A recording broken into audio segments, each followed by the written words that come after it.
হযরত উসমান গনি রাদিয়াল্লাহু তাআলা আমার নবীর তৃতীয় খলিফা। সুবহানাল্লাহ। যেনাকে মেআরে সাখাওয়াত বলা হয়, তেনার শান ও আজমত, উদারতা আমাদের মধ্যে ওটা চলে গিয়েছে। ওই উদারতা, ওই হায়ার প্যাকার। তিনি যখন দয়াল নবী, একটা হাদিসে এসেছে, আবু বকর ওমর যখন দয়াল নবীর সাথে দেখতে আসলেন, দেখা করতে আসলেন, ইজাজত নিলেন, সালাম দিলেন, টোকা দিলেন, নবীজি জিজ্ঞেস করলেন কে? আবু বকর বললেন যে ইয়া রাসূলুল্লাহ, আবু বকর এসেছি বলে আসো। কিছুক্ষণ পর আবার টোকা, কে? ওমর ইবনে খাত্তাব, ইয়া রাসূলুল্লাহ আসো ওমর। কিছুক্ষণ পরে আবার আসলেন হযরত উসমান। হুজুর জিজ্ঞেস করলেন কে? উসমান ইবনে আফফান, ইয়া রাসূলুল্লাহ আনা আবদিহি ওয়া আনতা খালিকু মালিক, আমি আপনার গোলাম। উসমান বলতেছি ইয়া রাসূলুল্লাহ, বলে আস্তে দাঁড়াও, ওয়েট। আম্মা জান আয়েশা রাদিয়াল্লাহু তাআলা থেকে বর্ণিত, আম্মা জান হাফসাও বলতেছেন ওমর আসলো, কোনো ওয়েট নাই। আবু বকর আসলেন, ওয়েট নাই। ওসমানের জন্য ওয়েট। হুজুরে পাকের তাইবান শরীফটা, জামা মোবারকটা একটু টাকনু থেকে একটু উপরে উঠা ছিল, একদম জামা নামিয়ে পা ঢেকে তারপরে বলতেছেন ওসমান আসো বেটা আসো। ওসমান যখন তাশরিফ আনলেন, তারপর কথাবার্তা হলো। আম্মা জান আয়েশা সিদ্দিকা রাদিয়াল্লাহু তাআলা বলতেছেন ইয়া রাসূলুল্লাহ, আবু বকর ওমর ওসমানের জন্য তো তাজিম, বলে যাকে দেখলে ফেরেশতারা হায়া করে, তার জন্য আমি নবী মুস্তাফা হায়া করব না? সুবহানাল্লাহ। এত আদবওয়ালা প্রিন্স ছিলেন, শাহজাদা ছিলেন। ওনার বাবাও বিজনেসম্যান, কোটি কোটি টাকার মালিক। এজন্য ওনাকে ওসমানে গনি বলা হয়, ধনী বলা হয়। আমি সবসময় দোয়া করি, আল্লাহ যে এলাকায় যাই কিছু ওসমানে গনি বানিয়ে দাও, যাতে আমার নবীর জন্য, আল্লাহর জন্য খরচ করতে পারি। সুবহানাল্লাহ। ওসমানে গনি ধনী। অনেকের কথা শুনি, কিন্তু ওনার কথাটা একটু কম শুনি। আদবওয়ালা তো একটু লুকিয়ে থাকে, একটু লুকিয়ে থাকতে পছন্দ করেন। ওনার দুই একটা কথা বলে আমি শেষ করে দিচ্ছি, বেশি কষ্ট দিব না, প্রচন্ড ঠান্ডা পড়েছে। হায় হায় হায়, হযরত উসমানে গনি, আবু বকর সিদ্দিক রাদিয়াল্লাহু তাআলা, বুখারী হাদিস, যে এক ব্যক্তি শাম দেশ থেকে আসলো, আবু বকর সিদ্দিক, তখন তিনি আমিরুল মুমিনিন, প্রথম খলিফা। এসেছেন কারজওয়ালা, খুব কর্জের মধ্যে ডুবে আছে। এসেছেন, ইয়া আমিরুল মুমিনিন, আমি শুনেছি আপনি আমির, এমনো আমির, অমনো আমির, এমনো আমিরুল মুমিনিন, অমনো আপনি আমির, অনেক ধনী, একটু যদি ব্যবস্থা করতেন, খুব টাকা পয়সার ক্রাইসিস। আমরা মাঝে মাঝে এরকম হয়, তো এখন তো এটাও বন্ধ হয়ে গেছে। আগে বিপদগ্রস্তরা মুমিনদের কাছে যেত, আল্লাহ ওয়ালাদের কাছে যেত, এখন সেটাও বন্ধ হয়ে গেছে। যখন এরকম হলো, সিদ্দিক আকবর বলছে আচ্ছা ঠিক আছে দিচ্ছি, তবে আমার সাথে ঘরে চলো। এখন আবু বকর সিদ্দিক সবাই জানে যে অনেক টাকা পয়সা ওয়ালা। যখন ঘরে গেল, ঘরে ঢুকে ওই বান্দা, আল্লাহর বান্দা রাসূলের উম্মত তাজ্জুব হয়ে গেল, যে ঢুকতেই দেখে যে কিছু নাই, একটা চারপায়াও নাই। ওই আমিরুল মুমিনিন, আপনার ঘরে একটা খাটও নাই, একটা চারপায়াও নাই, বাইরে দিয়ে এত সুন্দর আলিশান, ভিতরের দিকে সব খালি। বলে কারো কাছে বলো না, বাইরে যদি চাকচিক্য না রাখি, মনে করবে ফকির মানুষ, ভিক্ষুক মানুষ, কিছু একটা খাইতে তো 10-20 টাকা দেয়। আওয়াজ দেয় বলেন না, ঠিক আছে? লেবাস সুন্দর পরবেন, আলিশান পরবেন। হতে পারেন আপনি কোন রকম চলেন, কোন রকম ফিরেন, কি হয়েছে?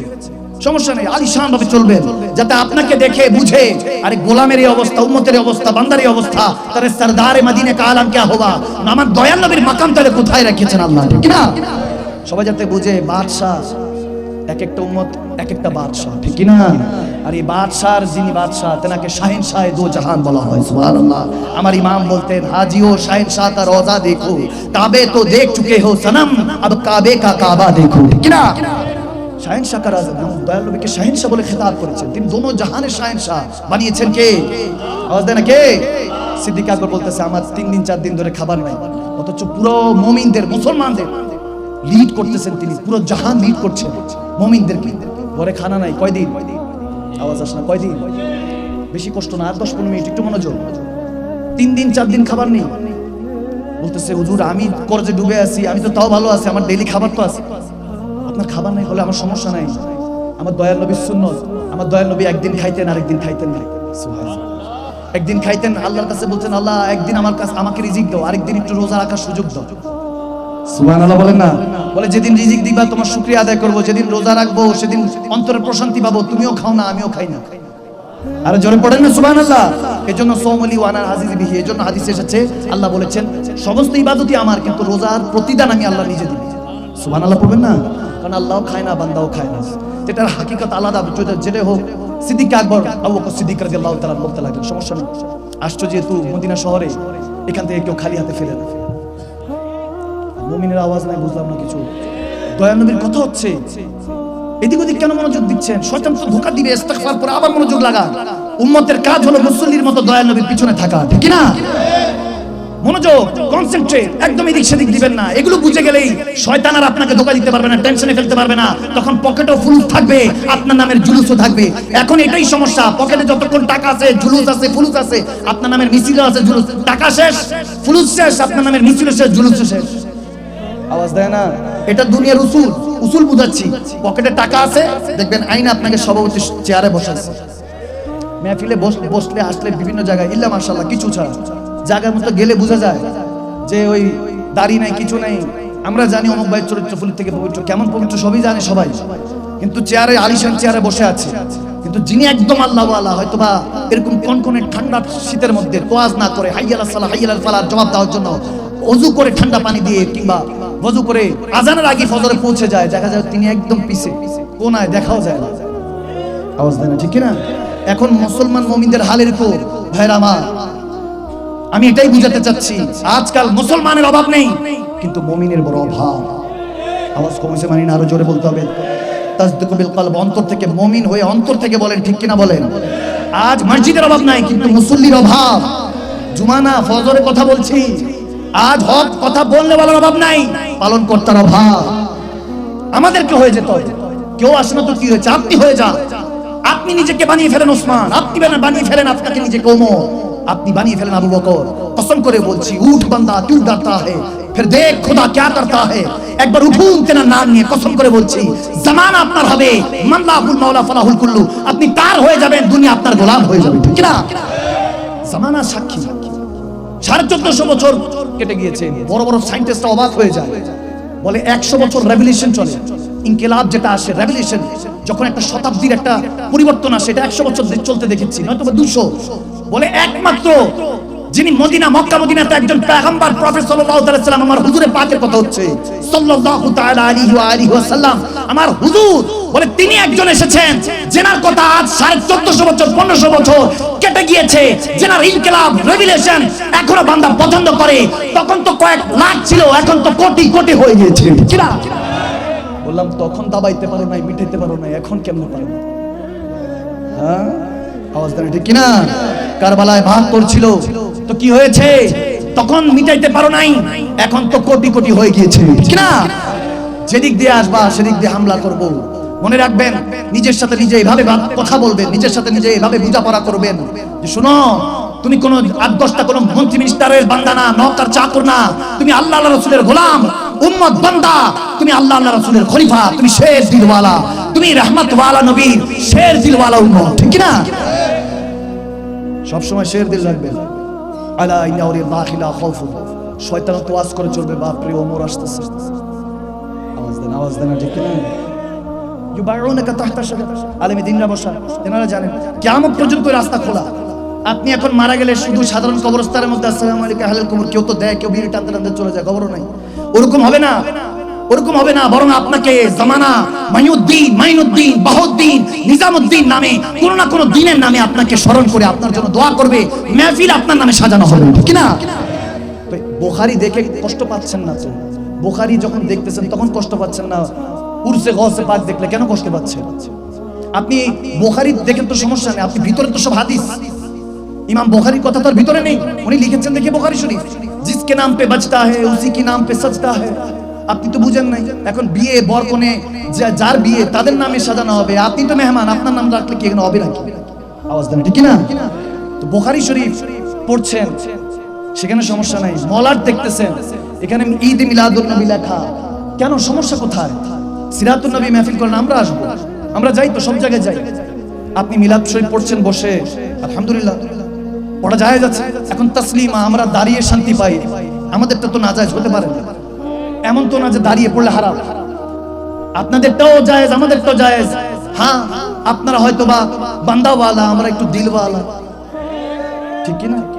হ্যাঁ, একটু ধরেন আপনারা সমাজদার, আপনারা একটু বুঝদার, আপনারা অনেক বুঝেন, হয়তো বা আমরা একটু না সমাজ, একটু মূর্খ, একটু জাহেল, কিন্তু একটু দিওয়ানা, পাগল, মজনু তো খবর থাকে না। যখন ভালোবাসি এরকম ভালোবাসি, অন্ধ হয়ে গেছি, ভয় হয়ে গেছি, বেজুবান হয়ে গেছি, এখন দাঁড়িয়ে শুয়ে বসে সবভাবেই ভালো লাগে। তবে হ্যাঁ, তাসলিমা তো সাল্লু আলাইহি ওয়া সাল্লিমু তাসলিমা, দাঁড়িয়ে যেহেতু রেওয়াজ, কেউ আসলে মন্ত্রী মিনিস্টার আসলে বড় কেউ আসলে তো দাঁড়িয়ে যায়, সালাম দেই, দাঁড়িয়ে দিই আমরা। এখন কেউ বলে কেউ নবী যদি আসে তাহলে কই দেখি না কেন? আমি বললাম আপনারা দেখেন ওই যে সমাজদার, আমরা হয়তো বা দেখি ফেলি, আমরা তো মেহসুস করি যে আমার দয়াল নবী এই মেহফিলেও আছে। আমরা তো ঈমান এটা যে দয়াল নবী যেহেতু আছে আমার রব্বুল আলামিনও আছে, এটা আমাদের ঈমান। এখন আপনি মানলে আপনারটা, আপনার খোদা হয়তো বা আলাদা, আমার খোদা আলাদা। আপনি আপনার খোদা নিয়ে খুশি থাকেন, আমি আমার খোদা নিয়ে খুশি আছি। আওয়াজ দেন, ঠিক না? এখন আপনিও মানেন এক, আমিও মানি এক। আপনি আপনার মতো মানেন যে কালকে কবুল হবে, আমি আমার মতো মানি আজকে কবুল করতে পারে আমার আল্লাহ। ঝগড়া আছে? আওয়াজ দেন, ঝগড়া আছে? ঝগড়া করে নয়, ভালোবেসে আরেকবার বিশ্বটাকে জয় করতে হবে, ঠিক না? রিয়াসত ইসলাম, খেলাফত ইসলাম কায়েম করতে হবে। গণতন্ত্র নামে ইহুদি নাসারাদের ষড়যন্ত্র, এটা আমি মানি না। অনেক এক জায়গায় বয়ান বলতেছে যে মানি না, আশেপাশে শোর হয়ে গেল, মাদানী সাহেব এগুলো কি বলে? আমি বললাম দেখেন, আপনার হয়তো ভালো লাগতে পারে আব্রাহাম লিঙ্কনের গণতন্ত্র, আমার ইহুদি নাসারাদের ষড়যন্ত্র আমার পছন্দ না। আমি খেলাফতে বিশ্বাসী, আমার নবী রিয়াসত দিয়ে গিয়েছেন, সালতানাত দিয়ে গিয়েছেন। এক জমিন, আল্লাহর জমিনে আল্লাহর খেলাফত চলবে, রাসূল পাকের খেলাফত চলবে। যেদিন খেলাফত কায়েম হয়ে যাবে ওই দিন আর এইসব মন্ত্রতন্ত্র ষড়যন্ত্র চলবে, কারণ নাসরুল্লাহ ফাতুন করি, বিজয় আল্লাহ এদিকেই রাখছে। আওয়াজ কম হয়েছে মানি না? কষ্ট পেয়েছে হুজুর আয়েশা এই দল ওই দলের বিরোধিতা করতেছে, এরকম কিছু না। আমি কারো বিরোধিতা করছি না, করেন আপনি আপনার মতো চেষ্টা করেন, আমি আমার মতো করি। আওয়াজ দেন, ঠিক না? আমরা আমাদের মতো করি, যে যার মতো করি, চেষ্টা করতে হবে। আপনিও পৌঁছাবেন, আমিও পৌঁছাবো, কোনো না কোনো জায়গায় তো পৌঁছাবো। কেউ জান্নাতে, কেউ জাহান্নামে। এখন জান্নাতে গেলেও জিন্দা, জাহান্নামে গেলেও আওয়াজ দেয় না। তো বান্দা যেহেতু সব জায়গায় জিন্দা, রুহের জগৎ থেকে শুরু হয়েছে সফর, ওখানে জিন্দা। 1 বছর 2 বছর 100 বছর 200 বছর যতদিন আল্লাহর হুকুম চাইছে আল্লাহ জিন্দা রাখছেন। আল্লাহ বলেন ইন্তেকাল হও, ট্রান্সফার হও, জায়গা পরিবর্তন করো। মায়ের পেটে চলে আসছি, মায়ের পেটে যখন আসছি এখানে মধ্যে জিন্দা, জিন্দা না মুর্দা? জিন্দা। এখন 1 দিন 2 দিন 1 সপ্তাহ 10 মাস 9 মাস 10 দিন 10 মাস 10 দিন যতদিন আল্লাহর হুকুম চেয়েছে, এখন মায়ের পেটে জিন্দা। হুকুম হলো ইন্তেকাল হও, ট্রান্সফার হও, জায়গা পরিবর্তন করো। রব্বানা আতিনা ফিদ দুনিয়া হাসানা, দুনিয়াতে আসছি, জিন্দা না মুর্দা? আওয়াজে মানি না, আরো জোরে জিন্দা না? এখানে কি মুর্দাও বসছেনি দু একজন? মাঝমাতে কি দুজনই আসেনি কেন? দেখেনি লাশ টাশ আসেনি কেন? নাই তো, নাই তো, জিন্দা তো। তাহলে বলেন দুনিয়াতে আমরা জিন্দা না মুর্দা? মায়ের পেটে জিন্দা ছিলাম না মুর্দা? আল্লাহর কাছে যখন রুহের জগতে ছিলাম আলমে আরোহাতে জিন্দা না মুর্দা? এরপরে কুল্লু নাফসিন যায়কাতুল মাউত, দ্য টেস্ট অফ ডেথ, যখন মৃত্যুর স্বাদটা গ্রহণ করে কবরে যাব। কেউ কেউ হায়াত পেয়েছেন, আদম সাফিউল্লাহ 1000 বছর, সুলাইমান আলাইহিস সালাম 1600 বছর হায়াত পেয়েছেন। যতদিন আল্লাহর হুকুম থাকবে থাকবো। হায়াত শেষ, রিজিক শেষ, অক্সিজেন শেষ, সবকিছু যখন খাতাম স্টপ হয়ে যাবে, মালাকুল মউতের সালাম পাবো। মুমিন হলে আরাম পাবো, কাফের হলে কষ্ট পাবো, কিন্তু যেতে তো হবেই। যখন যাব কবরে, কবরে যাওয়ার পরে বলেন তো বান্দা জিন্দা না মুর্দা? মাশাআল্লাহ মাশাআল্লাহ, মারহাবা মারহাবা মারহাবা। এই তো এখন দিল পর্যন্ত পৌঁছাইছে। তাহলে কবরে আমরা কি জিন্দা? মুনকার নাকিরের প্রশ্নের সওয়াল জবাব দয়াল নবী যদি কবুল করে নেয়, দেখেন মান রাব্বুকা মা দীনুকা মা কুনতা তাকুলু ফি হাক্কি হাযা রাজুলান লি মুহাম্মাদি, আল্লাহর কথা, দ্বীনের কথা, রাসূলের কথা। আমি প্রায় সময় বলি যদি এক আল্লাহ দিয়ে পার হয়ে যেত যে তোমার রব্বি আল্লাহ, প্রশ্ন করা হবে তোমার রব কি। এখন আমি যদি বলি তোমার মান রাব্বুক, যদি জিজ্ঞাসা করে রব কে, এখন আমি যদি উত্তর দিই রব্বি আল্লাহ, এরপর আর কোনো প্রশ্ন দরকার ছিল না। আল্লাহর পর আর কারো লাগে? আওয়াজ দেন না, লাগে? আল্লাহ বলতেছেন লাগে, বান্দা আপনার লাগতেছে না, তাহলে তো আপনি বিপদে আছেন। আওয়াজ দেন, আওয়াজ দেন। এখন আমরা সুন্নি মুসলমানরা যারা আছি, আহলে সুন্নাত ওয়াল জামাত, আলহামদুলিল্লাহ, সুন্নি তো এটা কিসমতের দরিয়াতে হয়। মা বাবা নেক হইতে হয়, পাক হইতে হয়, সাজরা সাফ হইতে হয়, হয়তোবা আল্লাহ ওয়ালাদের কোনো দোয়া হইতে হয়, নয়তোবা দয়াল নবীর রহমত হইতে হয়, আল্লাহর বরকত হইতে হয়, হেদায়েত হইতে হয়, ঠিক কি না? সুন্নি সবাই হইতে পারে, আহলে সুন্নাত সবার কিসমতে। অনেক সময় দলিল দেই, বলে মিলাদুন নবী এটা এটা মিরাজুন নবী কই পায়? এত দলিল দেওয়ার পরে দলিল খুঁজে বললাম একটা দলিল আছে, একটা দলিল আছে, এটা সুন্নিদের কিসমতে এই দলিলটা লেখা।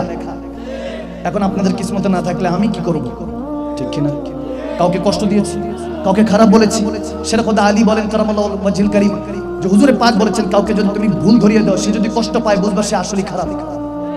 কারণ খারাপ আছে দেখি, খারাপ ভিতরে আছে দেখি খারাপ লাগছে। যদি ভালো হইতো জাযাকাল্লাহুল খায়র বলে মুস্কি হাসি দিয়ে চলে যেত, যে তোরটা তুই পাবি, আমারটা আমি পাবো, ঠিক না? যে ভালো হয় সে কখনো কষ্ট পায় না, যে খারাপ হয় তার ভিতরে কষ্টটা লাগে। আওয়াজ দেয় না? ভাইরা, কবরে গেলেও জিন্দা, নবী চিনলে। এখন আল্লাহ সিস্টেম রেখেছে, আল্লাহর পর দিন, দিনের পর রাসূল। দেখি আমারে তো মানছে, দিন কেমন মানছে ওটাও রেখেছে, যে দুনিয়াদার ছিল না দিনদার ছিল। যখন দেখেছে না দিনদার ছিল, এরপরে সামনে শেষের রাসূলের কথা, তখন কোন এক বাঙালি বলতে লাগলো, শেষ বলো যা, সব ভালো। হায় হায় হায় সুবহানাল্লাহ। যখন দেখেন মুসলিম শরীফে এরকম আছে, তাসাউফির ইমামরা বলেন, জালালউদ্দিন রুমি আলাইহির রহমাত, তিনি বলতেছেন যখন ঘাবড়ায় থাকবে, আরে মালাকুল মউত দেখে আসছি, যাদেরকে এত ভালোবেসেছে, অট্টালিকা টাকা পয়সা সব ভোগ করলো, আমার সাথে এক মিনিটও থাকবি না তোরা, আমাকে চাপা দিয়ে রেখে চলে গেলি, এই সেই ভালোবাসা, এত ওয়াদা, চাপ তারা কিনে দিব, এটা করবো সেটা, কোথায় গেল ভালোবাসা? বান্দা যখন কষ্ট পায় তখন ঘাবড়ে থাকে, মুনকার নাকির বলে, বল রব সম্পর্কে বলো, দিন সম্পর্কে বলো, ঘাবড়ে থাকে। হাদিসে এসেছে, তাসাউফের ইমামরা বলতেছেন, পিছন থেকে একজন সে আপনাকে বাড়িতে বলবে, টেনশন করিস না, বল রব্বি আল্লাহ, আপনি বলবেন হ্যাঁ হ্যাঁ রব্বি আল্লাহ। আবার যখন প্রশ্ন হবে, বল দিন সম্পর্কে, দিন আল ইসলাম, বল হ্যাঁ হ্যাঁ দিন আল ইসলাম। এরপরে তৃতীয় প্রশ্ন আসার আগেই তিনি বলতে লাগবেন, যদি সচ্চা আশিকে রাসূল হন, সচ্চা আল্লাহর বান্দা হয়ে যান, কসম করে বলছি মুমিন হয়ে যান, তখন সেই রাহমাতুল আলামিন নবী বলবে, যে ফেরেশতারা বলবে, এতক্ষণ যিনি বাঁচাচ্ছিল, বল তেনার সম্পর্কে কি আকীদা ছিল, নিজের মতো বলেছিস না তাকুলু মিম্বরে রাসূলে বসে ইয়া রাসূলুল্লাহ ইয়া হাবিবাল্লাহ বলেছিস? সুন্নিরা বলবে ইয়া রাসূলুল্লাহ ইয়া হাবিবাল্লাহ, বলার আগে নবী বলবে, সে কি পরিচয় দিবে, আমি তার কি লাগে? আমি বলতেছি আমার আশিক হয়, গোলাম হয়, উম্মত হয়, জান্নাতের নিয়ামত দিয়ে দিস। তখন আশিক বলবে, মরকে পৌঁছা হুঁ ইহাঁ ইস দিলরুবা কে ওয়াস্তে, আর দুনিয়াতে তো গুনার কারণে দেখি নাই, মরে তো এজন্য এসেছি যাতে একটা নজর দেখতে পারি। সুবহান।